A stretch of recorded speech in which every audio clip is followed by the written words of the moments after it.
morning, and here are your top 5 stocks to watch out for in trade. Well, there's a whole host of numbers, so we'll begin with Jubilant Life that came out with its quarterly earnings where the profits dropped nearly 52% on a year-on-year basis to come in at 88 crore versus 185 crore rupees.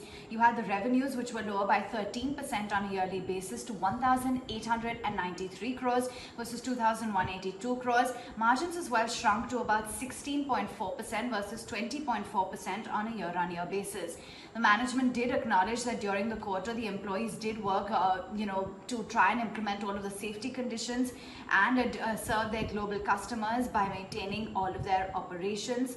But barring the unforeseen circumstances, the company expects a strong performance in their pharma, life sciences ingredients and drug discovery development solutions businesses for the remaining 3 quarters of FY21. The pharma revenue was at 1,096 crore rupees. You had the LSI revenue at 736 versus 805 crores. Meantime, Reliance Industries in focus.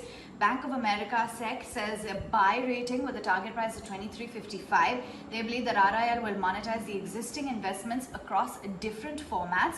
They find the risk reward as well favorable for Reliance Industries from a 12-month perspective and say that RIL is also looking to leverage the user's digital footprint.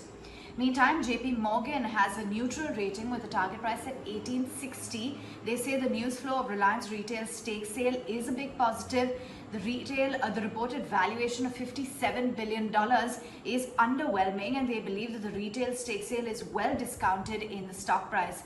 Overall, JP Morgan says that the stake sale would add further to the balance sheet flexibility. Meantime, Nalco as well came out with its earnings where revenue from operations came in lower at 1,380 crores versus 2,084 crore rupees. Profits as well dwindled to 16 crores versus 97 crore rupees with the EBITDA at 129 crores versus 214 crores. Margins for Nalco as well were lower at 9.3% versus 10.2%.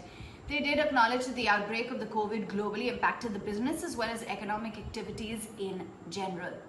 Moving on then, you had Repco Home Finance as well that came out with its earnings. The calculated NII stood flat at 125 crores versus 121 crores. PAT at 64 crore rupees and provisions at 22 crores versus 40 crores year on year. They also approved raising of funds via NCDs worth 4,000 crore rupees. You also have ITC that was in focus as the company said that the board has approved the amalgamation of Sunrise Foods, Hobbits International and Sunrise Shitagra with the company. Do remember on the 27th of July, ITC had announced the acquisition of Sunrise Foods in an all-cash deal for 2,150 crore rupees. And remember, that engages primarily in the business of spices and will help the portfolio in that segment where it already has the presence with respect to Ashirvad. So that is the latest with respect to ITC's new restructuring.